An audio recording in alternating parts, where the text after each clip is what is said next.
guys, did Toy Story 4 suck or slap? We have it. Flows and flows of angel hair and ice cream castles in the air and feathered canyons everywhere. Suck or slap. 1, 2, 3. Yep. I had a feeling that was going to happen. Me too. And I had a feeling one thing was going to happen. Either both of us wouldn't like it, and this would be a really short conversation, Yeah. or both of us would strongly dislike it, and this would be a really short conversation. Because the things that I dislike about it are they don't take long to explain. Like, well, okay. So the main thing I dislike about it is that Buzz is an idiot, and it robs the movie of one of, like, what could have been a really, like, emotional, a really emotional beat near the end. But it's like, I noticed that. I was like, I noticed that I feel nothing, because this is not Buzz.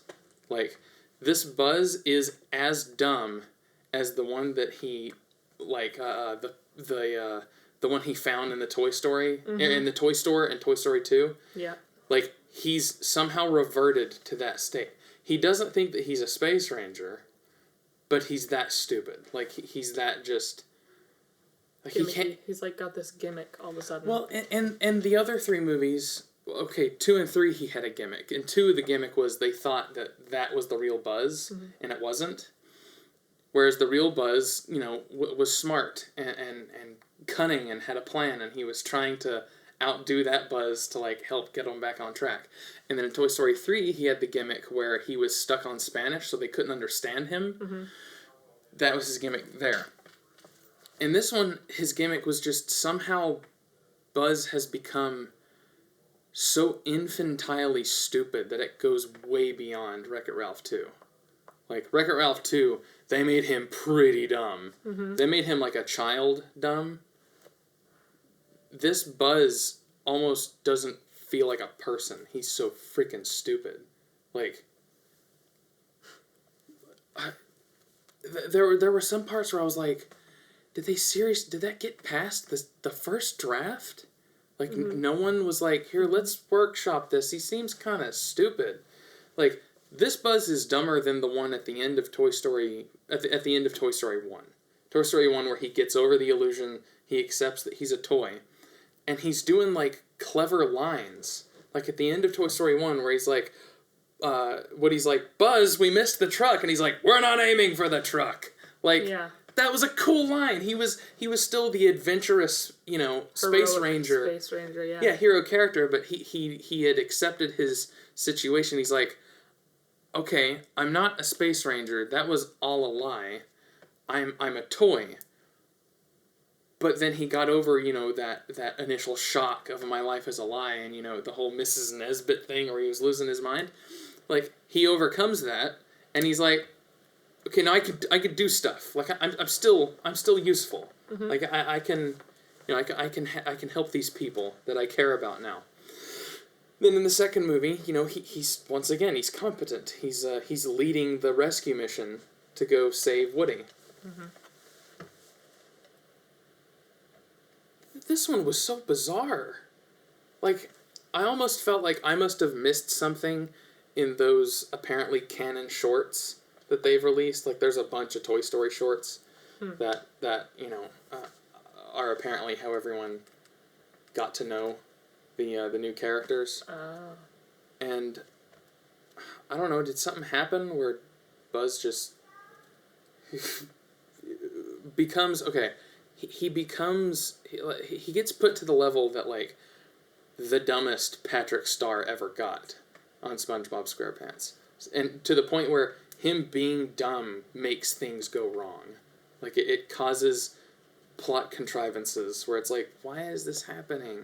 It's like, did Buzz just have to be dumb to make this happen? But, yeah. I have other issues. That was my main issue. Okay. What did you like about the movie? What was your main thing that makes you think it slaps? Well, I just love Toy Story. Honestly. Okay. I'm happy to be able to I don't know, get back into it. I also love that it's Toy Story with modern technology. Like, there's a scene at the very beginning where it shows the forest and the road. And that scene, like, kind of stopped me for a second. I was like, wow. Oh, you're talking about, It's like, a good the ode, animation. Yeah, it's a good ode to how far the animation has come in, like, just since, like, the 90s when we first watched Toy Story.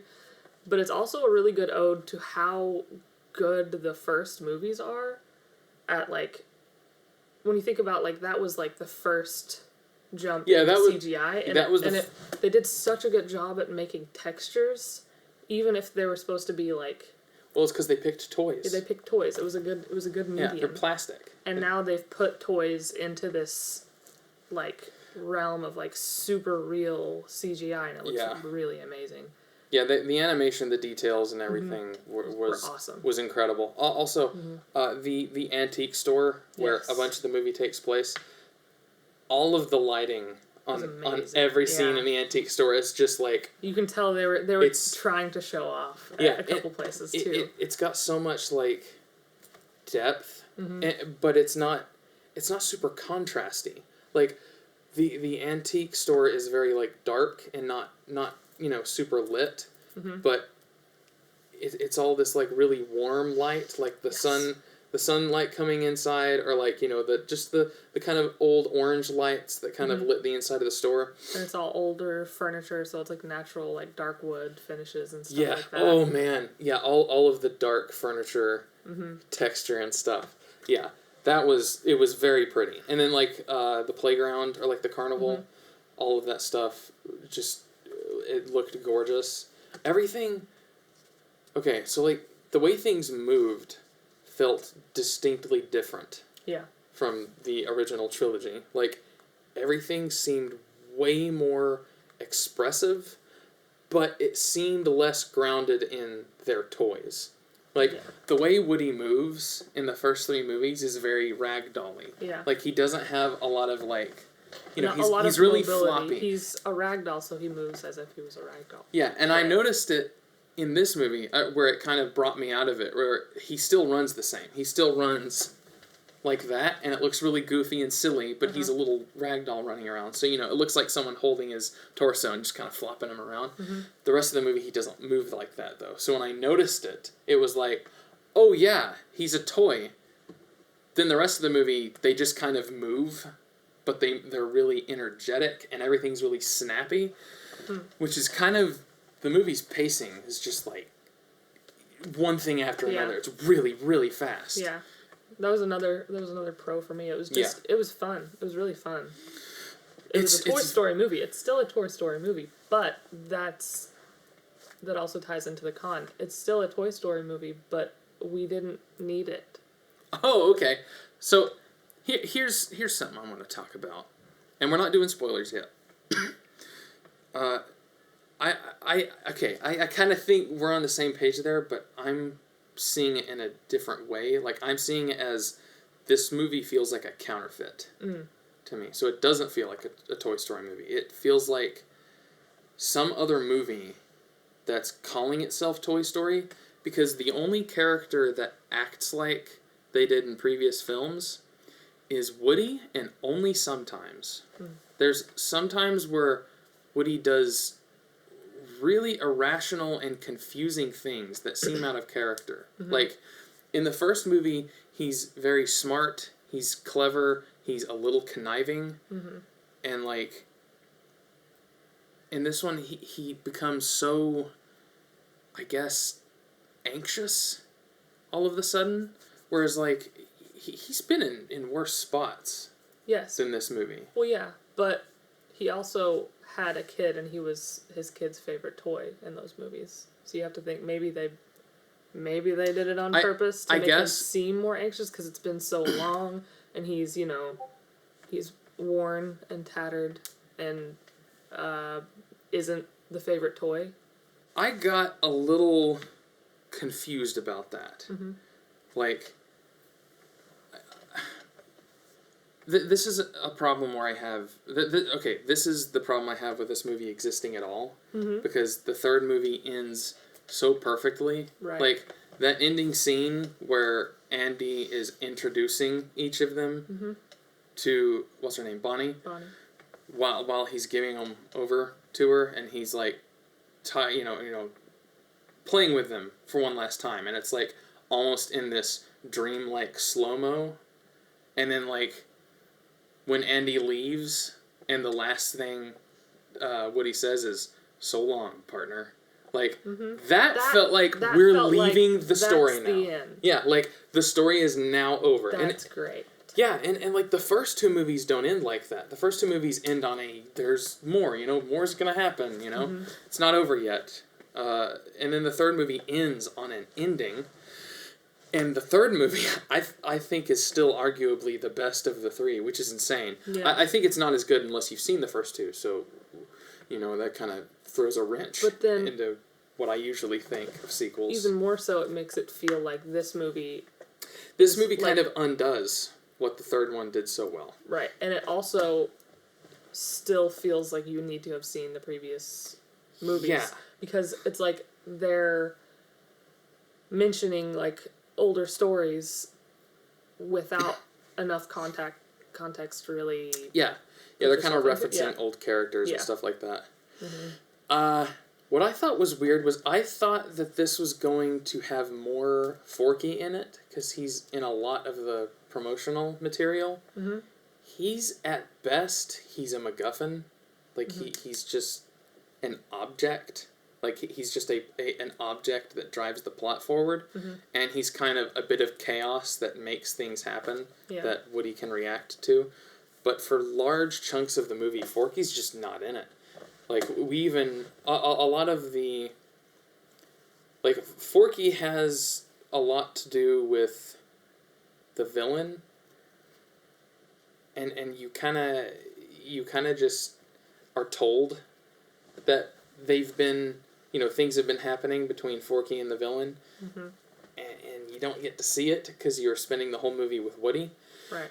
And that's another thing. This almost feels like it shouldn't have been called Toy Story 4. It should have been called Sheriff Woody or something. It should have been like a solo movie. And I think if they had done that, they wouldn't have had to give Buzz this insufferable side quest of him just trying to get Woody back, and then pairing him up with the most irritating comic relief I've ever seen in a Disney movie. Like, I could not stand the Key and Peele characters. I did not laugh once. They felt like minions to me. Huh. Like, when I was seeing them on screen, I was just like... And then their stunts kept getting more and more ridiculous, and it felt really out of place, not only with Toy Story as a whole, but, like, with the movie itself. Like, and it was Key and Peele, so I'm assuming they were just improvising a lot of this, which is why it feels so out of place. Like, they improv'd a lot of stuff, and then the animators just had to work around it. And instead of, like, Robin Williams in Aladdin... like, almost making the whole movie bend to his will once he's in the movie, Key and Peele aren't given enough room to kind of make them the fan favorite.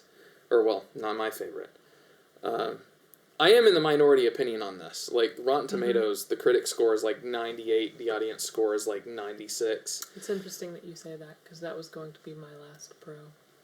Your last pro was them too? My last pro was that this movie adds a lot of new characters to fall in love with, and then it was going to tie into my first con. This movie adds in a lot of extra characters, and you never get to see your favorite old characters. Okay, yep. Okay, here's something we can talk about. I only liked one new character. I wholesale disliked every single new character they introduced. I don't like Forky. I found him annoying, and they didn't give him enough. I found the Key and Peele characters atrocious and insufferable. I didn't laugh at a single thing they did, and they're just there for humor. They don't really have a character arc. The stunt motorcycle driver, he would have been fine if Buzz wasn't also being the biggest idiot in the room. Like, if he was just there allowed to be the kind of goofy idiot that they could, you know, coax into doing crazy stuff for them. I think that's a fun and interesting character, you know, like, he's kind of an airhead, but if you stroke his ego, you know, he's like, all right. He was basically Launchpad from DuckTales. Almost literally. Like, his whole thing is crashing. Okay, so it's just Launchpad from DuckTales. If Launchpad is allowed to be the biggest idiot in the room, it's fantastic. Because that's Launchpad in DuckTales. Everyone else in the movie is varying levels of... Or, in the movie and show for DuckTales. Everyone else in the movie is allowed to be, you know, more nuanced and... Level-headed. Yeah, level-headed. Well, what was his name? It was, Duke something. I liked all of the candidate puns. Those were nice. But, like, I would have liked him more, and he would have felt like he needed to be in the movie if Buzz either wasn't an idiot or Buzz did not participate in this movie. Like, I think the movie should have committed to... This is now Woody's story. Like, if the only returning characters were Woody and Bo Peep, and Bo Peep wasn't in 3, so I was kind of excited to be like, oh, so we'll at least see what happened to her. That was my best justification for them making a 4th one. But it was like, Bo Peep was never really a big character in the original trilogy. She was kind of background. Right. She almost, she kind of gave context to Woody being, you know, he's on top at the beginning of Toy Story 1. You know, he's got, everyone does what he says, everyone trusts him, and, like, he's the one with the girl. Then just Buzz comes in and completely emasculates him, and, like, everyone forgets about Woody. You know, that was kind of the central thrust of that one. She's not really in Toy Story 2 much. She's not much of a character in any of those, but I was fine with her being added here.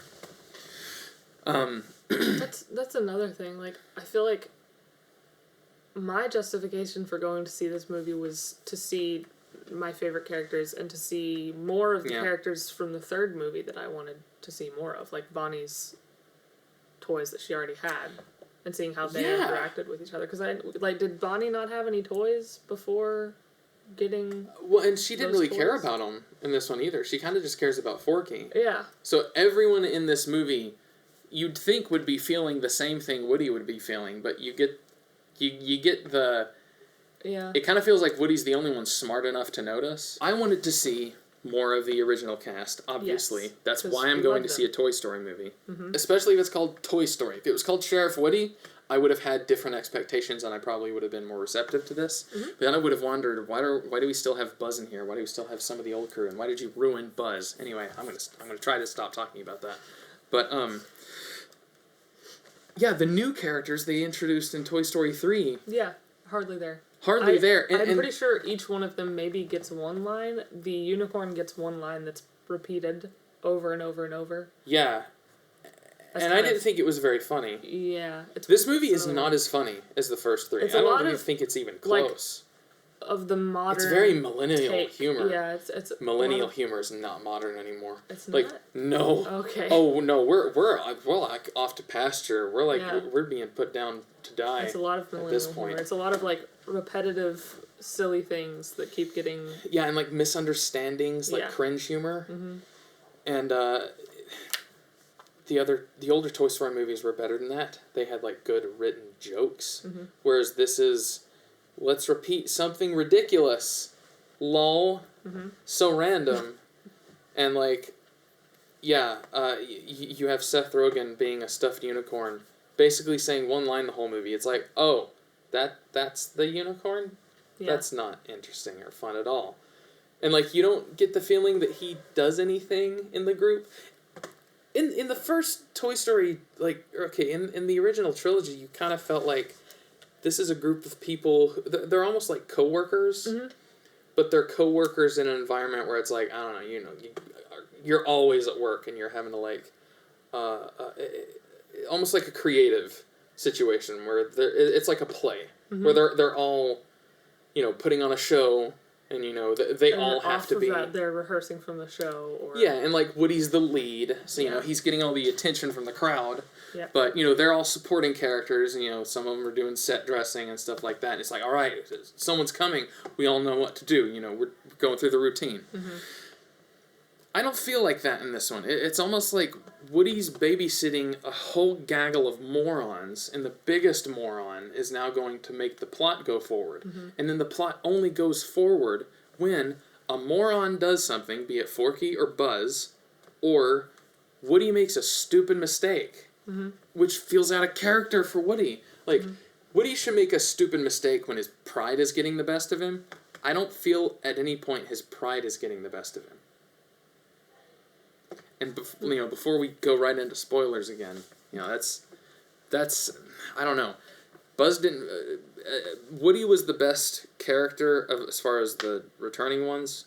Bo Peep was fine, but I feel like Bo Peep was kind of just weirdly mean for a lot of the movie. She acts very coldly to some characters, and it was like, was she always like this? That could also tie into what has happened since. Yeah, but then they don't really sent out into the she became a lost toy. Well, here's the thing, though. In Toy Story 2, we get an extremely moving and emotional scene for Jessie that explains that with her. Mm-hmm. That, musical part for the flashback, that was it's like, oh my god, I think Toy Story 2 is better than Toy Story 1. We don't get that with Bo Peep. Because the movie doesn't stop. Yeah, we don't get any just keeps backstory. going. It's just, we get... It's really vague. Oh, yeah. You're right. And it's like, she's acting awfully cold, and then does some things that I think are outright cruel.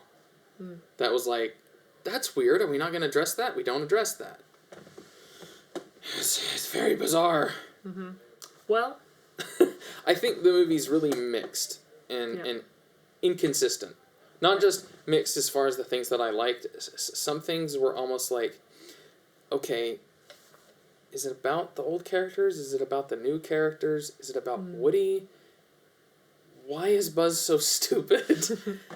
I felt... That's your ending comment there. Yeah, I felt really unsatisfied and a bit confused at almost everything. It was like, everyone's praising this director for how good the movie looks, and they're praising the subject matter it tackles. Mm-hmm. And the subject matter, I'm not sure if it's much bigger than the subject matter from the first three, but there's a few scenes in this that are really good. They're really good scenes on their own. But those go into spoilers, and they deal with the villain. Okay, I'll say this. This is the best villain they've ever had. I love Sid. I love the Prospector. I love Lotso Huggins Bear? Lotso? It was Lotso is what they called him. Bear. I loved all three of them, even though Prospector and Lotso were kind of similar in their motivations. This one was totally different and slightly creepy. Slightly creepy, and I didn't see multiple things coming. That was actually surprising, and I really liked it. And it also almost made me think, this would have been so much better if it was just called Sheriff Woody, or just called, you couldn't call it Woody. No one was really going to know what that is, but Sheriff Woody, if it was just his solo movie, this would have been just such a good freaking villain for that. But everything else is just this noise. It reminds me of Trolls, where Trolls seems fine. It's a good functional movie. If you take out all of the freaking sidekicks, and this was taking sidekicks I used to like, and either not letting me see them, or ruining them for me, or introducing new ones that I hated, or would have liked better, had other characters not been doing the same job. It didn't feel like a tight script, but it was gorgeous. And I think the movie was written, they wrote a few scenes that they were like, this is brilliant and really good. Now we gotta fill up the rest of the time, which is weird because it's a really short movie. It is. I think this is the shortest one. Yeah. It's very snappy, and it kind of feels like it's over really fast. And without getting into spoilers, you remember the ending of Avatar: The Last Airbender? Oh. the ending of season 3? Do you remember the last episode of Avatar: The Last Airbender? Yep. I do. This movie wants the last 5 minutes to be the last episode of Avatar: The Last Airbender. But, take everything that happened in season 3, 2, and the second half of season 1 of Avatar: The Last Airbender, make it have to start an hour and a half before we get to those last 5 minutes. Yeah. And everything that happened before that was just season 1 Yeah. of Water. That was half of something season I 1. was actually going to mention. This feels like... It was like, whoa, they whoa, took whoa! an entire spin-off TV series and cram-packed it into... We agree on a movie. lot about this. That's surprising. I think we just value different things. Yeah.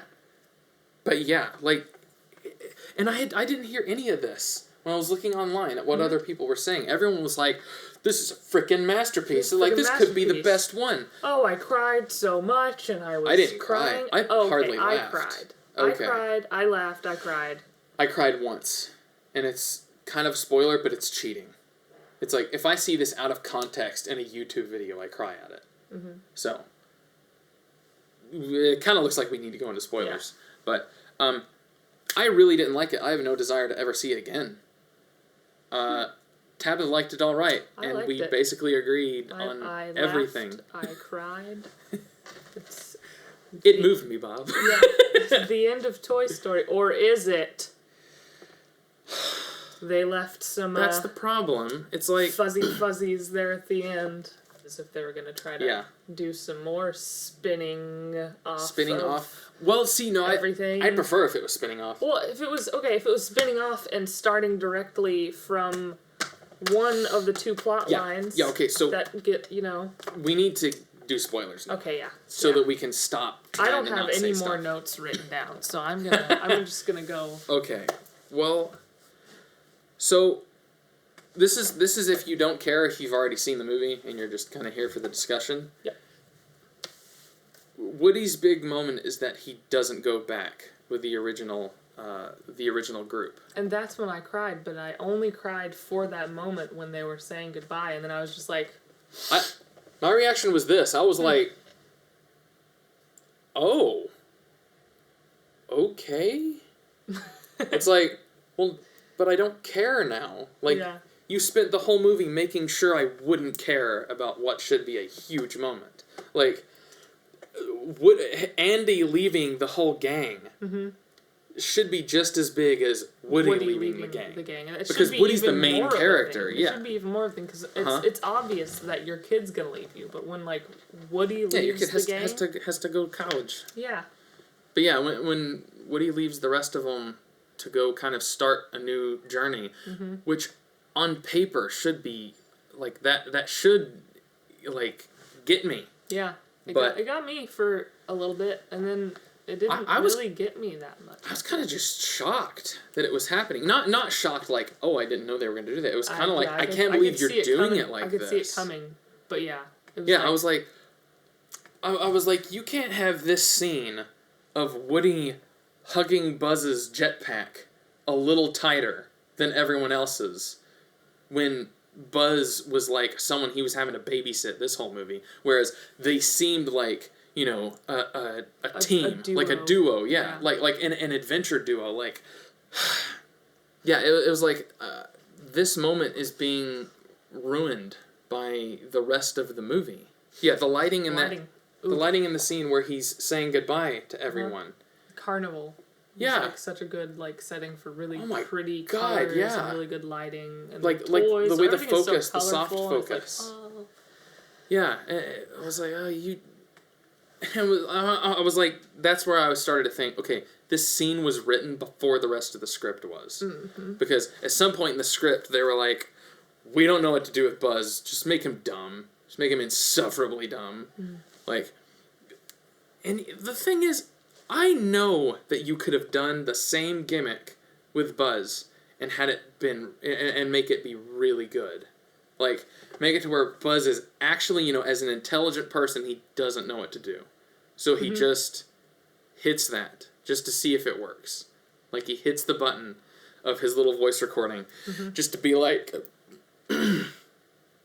because, Woody's talking about your inner voice. What they could have done was Buzz at first is like, oh, you mean this thing, the thing that plays the voice lines. And he's like, no, I'm more meant my conscience. Mm-hmm. Then Buzz can be like, oh, of course, or whatever. Then, at certain points in the movie, where this is now supposed to have some kind of emotional weight or comedic effect, it had neither. Buzz can be like, hits that, and it says something, and he's like he gets it. He's like, I should do that.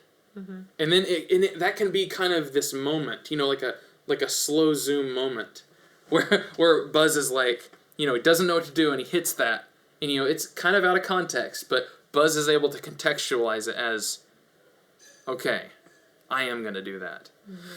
That would have been really cool. Unfortunately, you'd have to be a good writer to do that.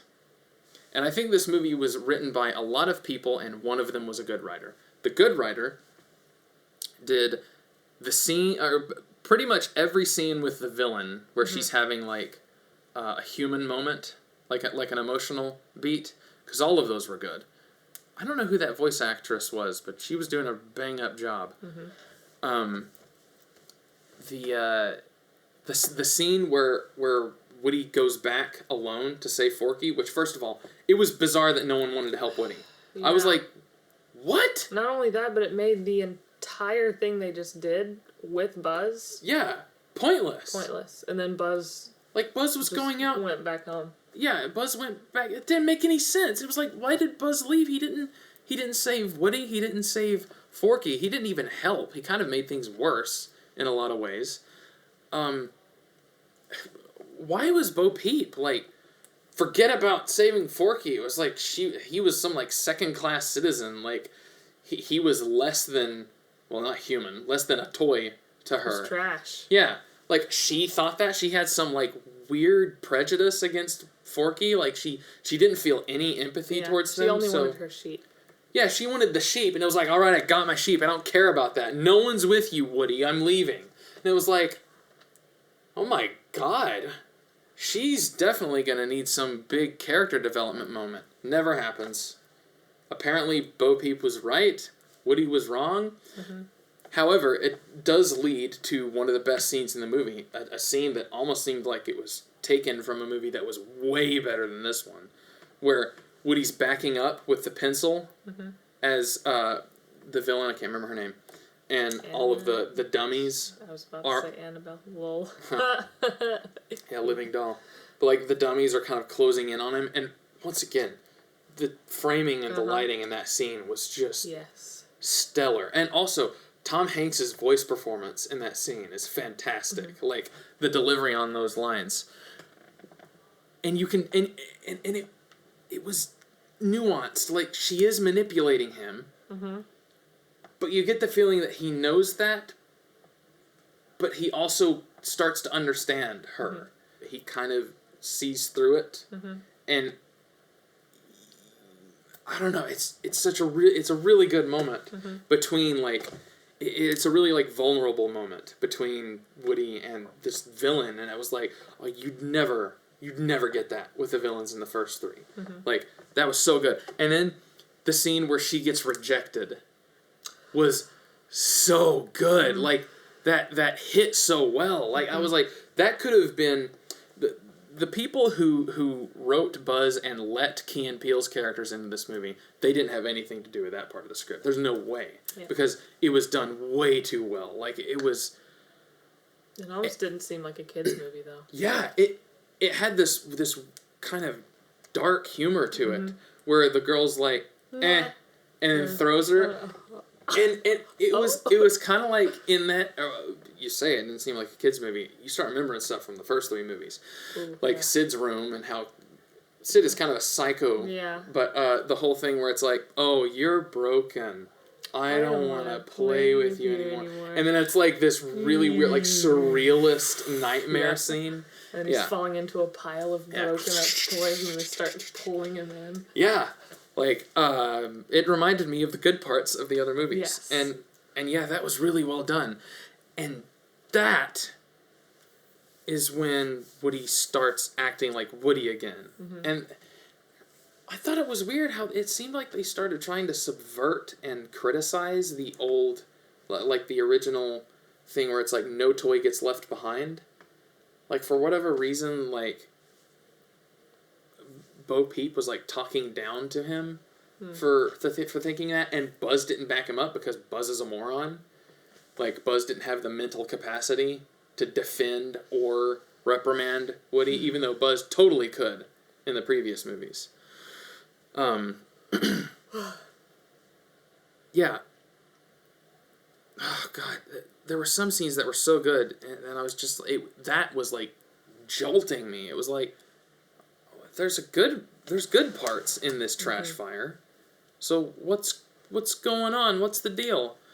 And yeah, I think if it had just been way more focused and they cut out basically every single subplot, I don't even think Forky was necessary at all. I think. Yeah. Well. I liked his sort of. I don't know. I liked his sort of gimmick that it was like. He was created from trash, and he doesn't know why he's not trash, and then he slowly becomes like aware that he's like a toy and he needs to be loved, and then he wants to be loved and he can give advice, and I thought it was kind of cute. But yeah, it was kind of exactly like Buzz in the first movie, where Buzz thinks he's a space ranger. He doesn't know he's a toy. He keeps wanting to throw himself away, though. And well, it was kind of the opposite, where it's like instead of Woody trying to get rid of Buzz, he's trying to save Forky. Yeah. So that kind of worked. I just wish Forky had been more of a character. If he was gonna be this pivotal to the plot, not really to the story, but to the plot, to the beginning, like how the plot kind of starts going. Yeah, he's kind of the catalyst. Mm-hmm. But man, like some people were saying, this disproves the diminishing returns thing with sequels, and I'm like, no, it doesn't.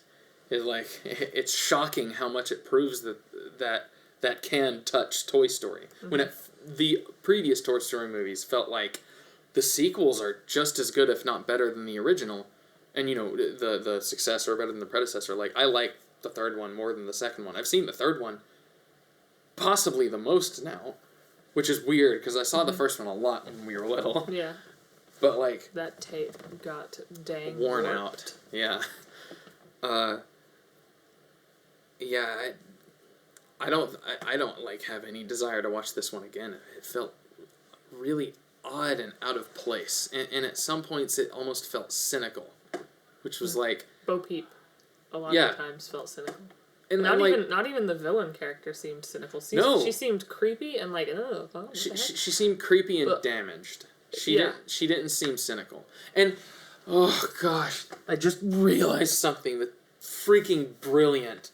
The whole thing where she's trying to get a voice box. Mm-hmm. That's like that's the Logos, which is an archetypical I don't know the word, like mythological like through line and like human stories where it's like someone trying to get their voice.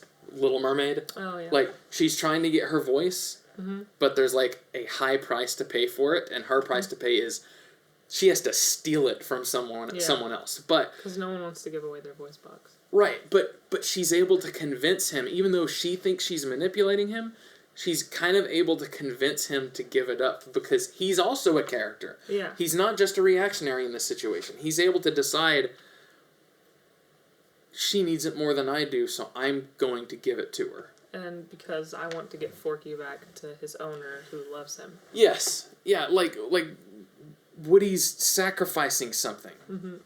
And, oh, God, why did that have to be in such a bad movie? It's just me that thinks it's bad. Tabitha likes it. Yeah, I like it.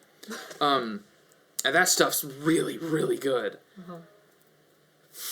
Okay, then another fantastic scene. That's a huge spoiler. When they're taking what's-her-face, the villain. She's no longer a villain anymore. She's reformed now. Mm-hmm. But they're taking her to Bonnie after she got rejected. Yeah. And she stops and sees the little girl who's lost. And they're like... I cried at that scene, too. That is where I cried. Yeah. And it's because it's a crying little girl. It's a cheap shot. Yeah, it's a cheap shot. It's really well done. And feels out of place as a result. And like, I liked that she didn't just go back with him to Andy. Like, it was almost like this movie. Oh shoot! Hey, that! Ooh, the movie got me. The movie got me because that happens. That's a good scene, and that's a good part in the dialogue. In Toy Story 2, where Woody's like telling Jessie and Bullseye, just come back with me. Like, it'll be fine. Like, you don't have to do the museum thing.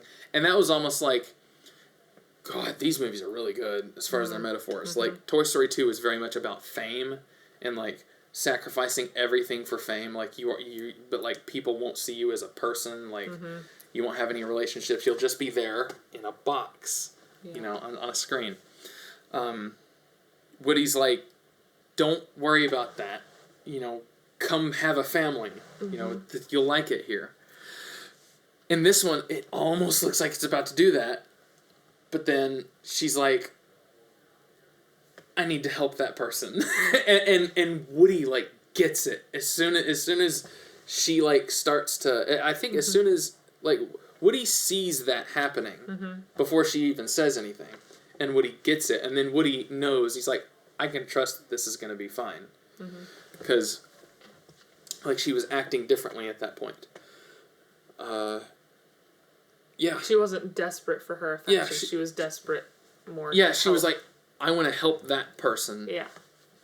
And it seemed really genuine. It was no longer, you know, this you know, lashing out, fear of abandonment, like need for approval. It's like, I don't need approval. That person needs my help. So that was really well done. You know what? Okay, so if this movie just was about Woody going out on this adventure to find, find his purpose, because he had forgotten what his purpose was. And if Bo Peep wasn't so cynical. Yeah, if she wasn't so... Okay, well, and cynical's fine if she wasn't so cold-hearted at scenes where it's like, it's really weird how much she just doesn't care about rescuing Forky. Yeah. Considering how she's almost portrayed as this kind of, swashbuckling hero. Like, it's weird that she doesn't care about saving people. It was almost like she's really narcissistic, and then they don't bring that up again.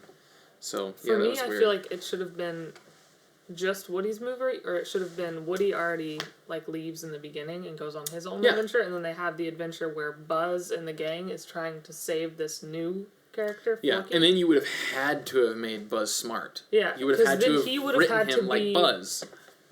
He would have. He's the Space Ranger. He's Woody taking care of this new guy. God, that's such a better idea. He would have had to be the ringleader that's trying to keep everything together. Yeah, Buzz is having to be like, I normally have Woody to bounce this stuff off of. Now it's just me. Everyone's listening to me. And then you can bring up another one of the characters, be one of the new characters, to kind of become the new number 2 to Buzz's number 1. There's such better movies hiding somewhere in there. Oh, well. But, yeah. I'm afraid that, like, Toy Story 5, I'll have no desire to go see. Just because I don't like the characters that it's trying to sell us. So, however, the Canadian stunt driver could work better if Moron Buzz isn't hogging the idiot spotlight. But, yeah, that's all I gotta say about it. I still think it kind of sucks. I don't think I've changed my mind. But I can now understand that there's a lot of good hiding in there, and there's some really high highs. Just, as a complete package, not for me. I liked it. Yeah, and a lot of the stuff that I didn't like. Okay, the stuff where I was getting annoyed wasn't annoying you. So yeah, I think I would find the movie a lot more tolerable if I wasn't being annoyed by Key and Peele. And I love Key and Peele, but like, God, not as these freaking stuffed animals. Anyway, I think that's probably all we got to say.